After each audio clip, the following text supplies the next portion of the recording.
దండకారణ్య సంసార యాత్రికుల శరణు ఘోషలు విని రోజు శబరీశ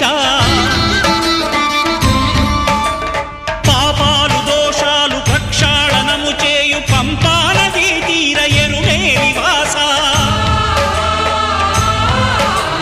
నియమాల మాలతో సుగుణాల మెట్లపై నడిపించి కనిపించు అయ్యప్ప స్వామి